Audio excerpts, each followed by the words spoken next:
Everyone, I'm Jordan, also known as 一文达。今天我要介绍我新的嗯城市，my newest program. So I am having a really busy day lately, but I still wanted to share this anyway on my YouTube. So unfortunately, I won't be able, or I'm not using the computer to do things the normal way and actually typing things out. We'll just be looking at a picture instead, or a screenshot I took of my code. So basically, I did an English-Chinese compiler, as well as putting it into Premiere Pro. So on one of my other YouTube channels, Play and Learn with JJ, we have to do a whole lot of translation. My partner is native in Chinese and knows a lot of English, and I'm the opposite. I'm native in English, but I'm better at Chinese than I make myself appear. I just like feeling fluid, so I don't go to Chinese as often as I'd like. Anyway, so we speak bilingually very fluidly. We don't use a script or anything. Because of this fluidity, it makes everything more natural and easier for a lot of audiences, especially just lots of in the wild English and in the wild Chinese for those who are learning either language. It makes it easier for them to appreciate our videos. At the same time, it creates a problem with doing lots of subtitles. So compiling everything by itself is an involved process. We both have to work a lot into it. Just me alone, my portion of it, I already get, she's already done a lot of the work, and it still takes me roughly an hour or more for every minute of video that includes subtitles, just to process everything. And this is already her doing a lot of the processing already. So I said an hour or more. If you include her work, it's probably at least double that. That's a lot of hours put in just to making subtitles. We enjoy it because that's part of our main mission in those videos. However, we found a way to, or at least I found a way using my university training into developing some code to automate all the really tedious and simple parts. Of course, even though it's simple, doesn't mean it's actually simple, as you can see with all this code. So I wanted to parse through what a lot of this is. So the first thing is I get a lot of it pre-processed. She will hand me a script where she basically types out all the Chinese, and then also for every few paragraphs, or every paragraph, usually every paragraph, every single line of Chinese gets a line of English, and vice versa. Anyway, it's my job to take those separate lines that are not organized together and process them into words English and Chinese, one on top of the other. Each line of Chinese is on top of one English line, or either way is fine. One line of English is on top of the Chinese. So that way when you see it in the video, it's just one on top of the other, on bottom of the other, very easy to see, and it's burned into the video. You don't have to turn subtitles on or off. Anyway, so for this code, to get into the actual code, I first start off with for line in lines. So this is going to take a text file that already exists that has disorganized, Chinese here, English there. Again, the whole point that in order for this to work is that there has to be an even number of Chinese and English lines. And I do have to mark them myself, but it's not as involved of a process as it sounds. I might in the future edit this to where it'll automatically recognize a sentence beginning with Chinese. But there's some other considerations, as some sentences begin with a number, and that won't automatically tell. So there's things I know I could do in the future, like if there's 70% of a line is in Chinese or English. There's more complicated things I can do this, but really this is simple and it's not that cumbersome. It still takes to give a clue what we're doing here. I said earlier it takes, just with my part alone, not even including my YouTube partners, it takes an hour, like I said earlier, at least an hour per minute of video. And that's me compiling everything together. That's me putting the subtitles into into Adobe Premiere Pro and adjusting for the length in real time, or in the video. Excuse me. So it takes at least an hour per minute. However, with this, it takes about, for 5 minutes of video, it takes an hour. So that's for 5 minutes or more of video, it takes an hour. So that means I've increased my ability to do this by at least 5 times. I'm now 5 times faster at this job. than I was before. It's just a freaking miracle. Anyway, so going back to the code for line and line. So I have to address that there's lines in this text file, and I address that if a line is in English, it'll be prefixed. The entire line will begin with a dash, and Chinese will begin with equal signs. When writing code like this, you have to think about what's a sign that, or sorry, what's a character that's easy to type in, because I'm manually going to be typing these to the beginning of every line in the text file for now. But I have to think, okay, what's something that is generally a line is not going to start with. Dash is kind of a problem, because some lines on occasion will start with a dash. But anyway, lines that start with a dash are marked English and the other's Chinese. And so what happens is that it's going to, it's going to make two separate lists, a list of English lines, a list of Chinese lines, and it's going to just like mark that down as its own note, and that's what the beginning is here doing. Next, it's going to take the number of pairs. In other words, it's going to count how many English lines there are and how many Chinese there are. That's what len is for. Len is what counts. And so it's going to find the minimum number between these two sets.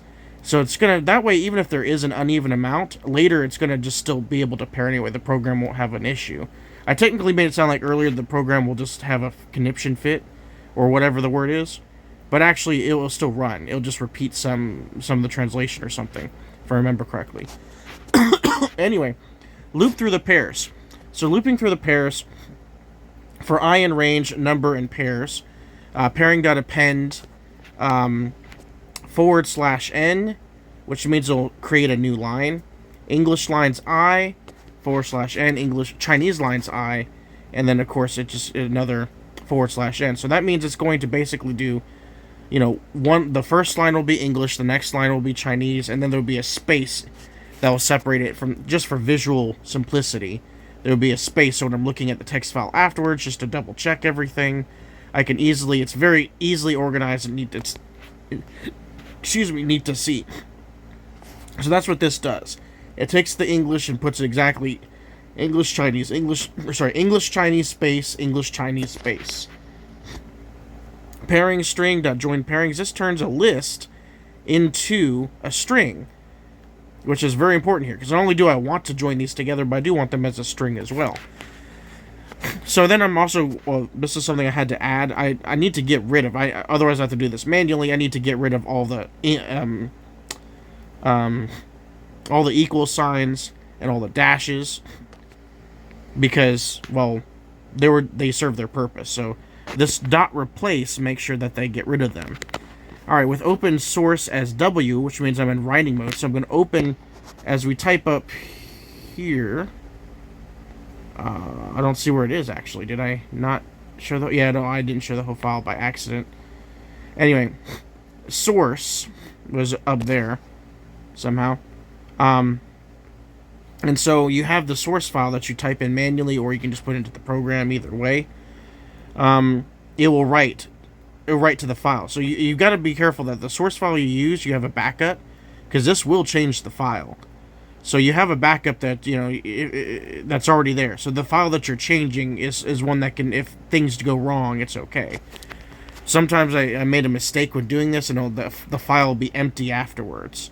So because I had a backup, it wasn't an issue. So always when you're doing something that's going to alter a program or alter a file, make sure you have a clean version that's not going to get messed with, so that way you're always in the clear. Especially when things don't go as planned or unexpected incidents happen. So it's going to open up this file. It's going to write to it, and UTF-8 is important because I'm not just dealing with English. I'm dealing with Chinese too.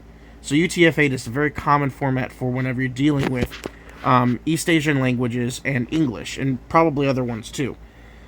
And so it's going to write the pairing string. It's basically going to... This is where it actually opens up the file itself, and then puts this string, the pairing string, it just puts it right there into the file. Now, I also have this. You don't really need this. I just did it anyway, just for my own convenience. Again, I'm assuming I'm going to proofread this afterwards, and there might be other needs I have of this stuff, or whatever. So for just general purposes, I've also decided that I'm going to print the Chinese and English lines separately. So again, it's going to recount all the English and Chinese lines, and then it's going to take them, as you see in this code here, and it's going to just put one at a time, all the Chinese lines put together without any spacing, and all the English lines without any spacing. And that's all this bottom part here is right here. That's why it says with open source A near the bottom. You'll see with open source A encoding. That's because A is also writing to the file, but it's short for append, which means it'll write to the bottom of the file. It won't change what's already there. It will go past that in the text file and write after that. This could also work with Word files too, if I remember correctly. You can do this with any basic word processing file like Word or other versions of word processing, probably PDFs too, maybe. I'm not quite sure. But I just use text files just because it's just the most convenient for me. It might even do SRT, which I need to get into seeing if it can do SRT files. But anyway, so then I have check final status. Again, this is not completely necessary, but put mischief managed because, I like, Harry Potter. Well, not really. I'm not a big fan, but I know I do kind of like it. I just like seeing the reference when I do the programming. But anyway, I also put this there so that way I can immediately see from inside this program, which you can't see the right window from the screenshot. But I like putting that there because immediately once I run the program, I can know that it's done everything before probably without any flaws. Excuse me. So when I see Mischief Manage, I know that the program's finished. I can just visually see it. Again, it's not necessary because if there is a problem, Python is a programming language. It'll just let you know that something went wrong or that it didn't, that it didn't do anything. But for me, I feel like, I just like the Harry Potter reference as much as I'm not that big of a fan of it, but I still like it.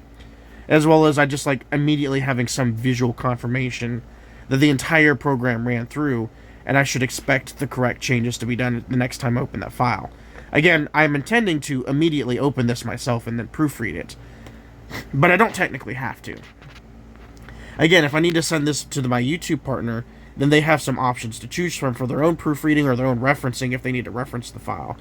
The first thing they'll see is the perfectly organized text, and then if they only want to see the Chinese by itself or only want to see the English by itself, no problem, that's what they'll see. Now, the other thing is, since it's simple that I'm marking these lines myself, I will have to take some time to mark them, but that's not going to take as long as it seems like because I only would have to do it with the one language. Presumably, I'll be handed one language in the future. Now that we have this new system up, we can change how we do things. Presumably, I'll be handed Chinese, and in that text file, I'll just go ahead and, do all the Chinese and just copy and paste it into Google Translate and get a translation line for line. Then, of course, in a separate text file, I'll change all the hashtags to dashes, I used to use hashtags, but that took an extra step pressing the shift button. Anyway, I'll change the things, very quickly with the replace all button. And anyway, I have a faster way of doing that. Whole point is that manually is a good thing because that way I can be very, very verified to know which line is which line. Especially since in some cases when you're doing a translation, technically a line is in Chinese or something like that, but there was a lot of English in that, or maybe the entire thing was coincidentally English or still sounded like English, and vice versa or whatever. It just makes things a lot easier when you manually comb through it. Takes a little extra time, but it's not really, by comparison, it's a lot less time than having to copy and paste hundreds of times. Many of our subtitle counts end up getting into 200 or 300 subtitles per video at this point. It used to be like around 50 to 100. Now it's over 200, 250 easily per video. That's a lot. When you're considering from start to finish, all the proofreading, all the remaking of these files, and then finally putting them into Premiere Pro, that's a lot of work. Now, talking about Premiere Pro, that is this next one.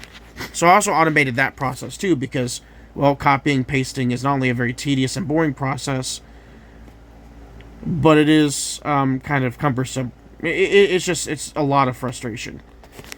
Especially since it doesn't technically take a lot of thought, but there's things that go wrong. It's also hard just to be that consistent for a very long time over so many repetitions. You make mistakes. So, the challenge here was that most of the ways to be able to do stuff with Adobe Premiere Pro require APIs and subscriptions and other things, I suppose. I don't have the time to research any other free ways to do this. So I found if I just went to the paperclip commands, then I was able to just basically automate my keyboard. Not automate my mouse, so I still have to manually use the mouse, but I found a quick way to put these, using this code, putting the subtitles into Premiere Pro. Basically, the only thing I have to do is just keep up with the pace and the tempo of my computer program. All I'm physically doing is I click on the timeline, and if you're familiar with Premiere Pro, I click on the timeline to the caption. I have to pre-make all the captions, which doesn't take very long.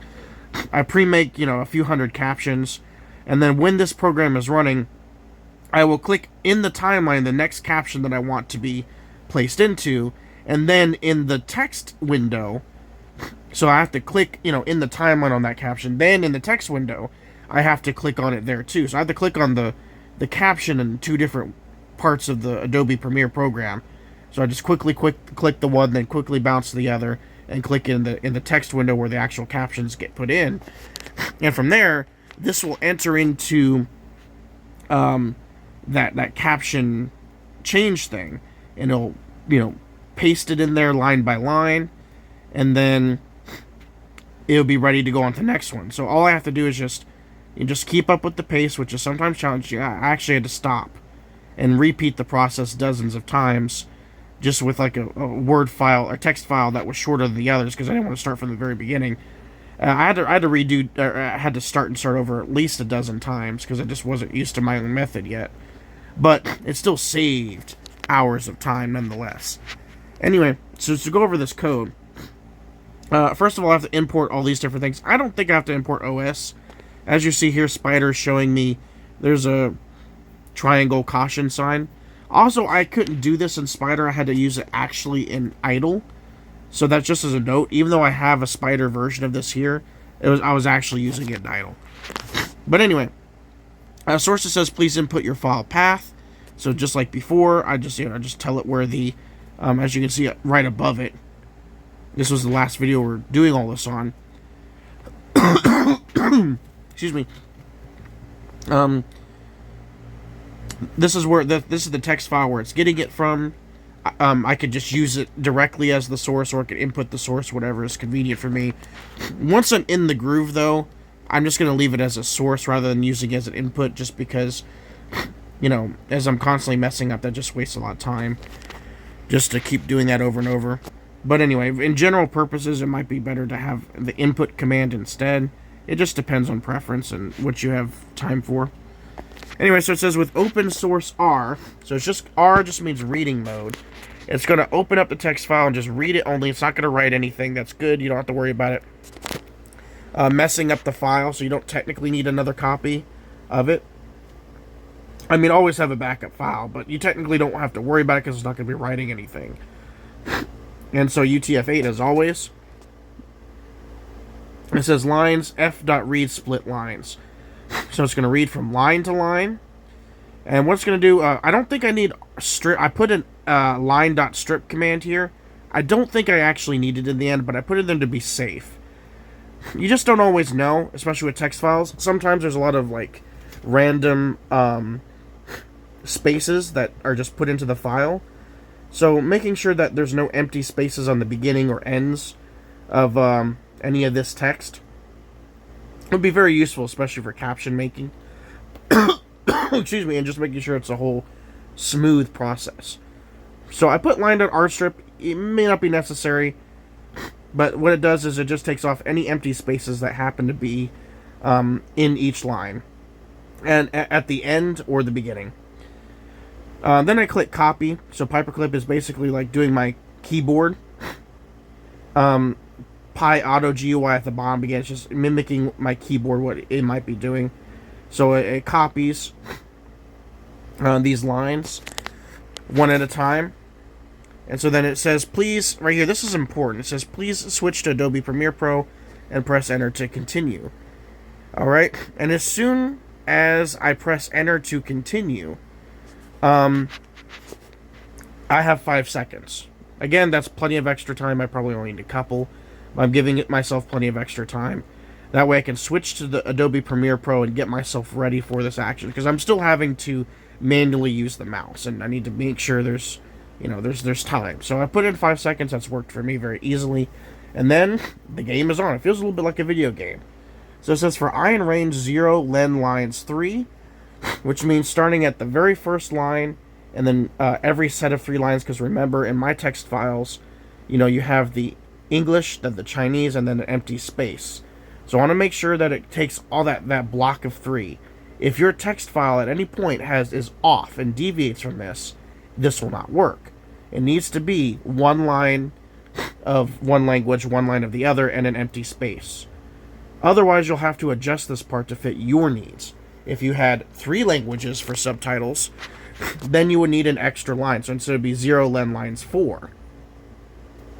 Or if you don't put in an extra space, because technically I don't need that extra space, it's just for proofreading. In fact, I had to rewrite this computer program from what I originally had to make room for my preference for proofreading.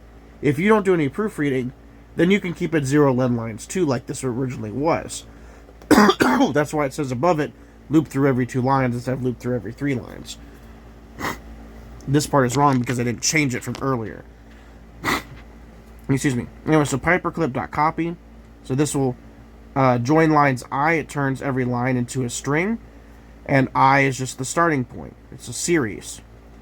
So hotkey enter, hotkey control V. So enter gets it started to start typing in. Before I was having to manually click with the mouse, but that was too cumbersome and made too many mistakes using the program. It made things more complicated. Once I realized that if I just click in the timeline, then click into the click into the text window box itself on the exact caption. Wish I can just show you, but screenshot. And once I realized that, then I just put in the hotkey enter command, and it just entered into the caption by itself. Control V, I. What that does is it places the English line in there. Then I+1, because the Chinese line is right after that, then it's going to copy in the Chinese line. Now you may be wondering why it says print I and print I+1. I'm just kind of keeping account of how far I'm going. That's completely unnecessary. You can get rid of those print lines if you want. It's just as I'm going through, I'm just occasionally looking off to the side and seeing how much progress I'm making, and kind of how many I've done, just for personal tracking reasons. That's more of a logistics and keeping track of my work. What's the word I'm looking for? Self-management? I don't know. It's just a management thing. It's not necessary for actually doing this program.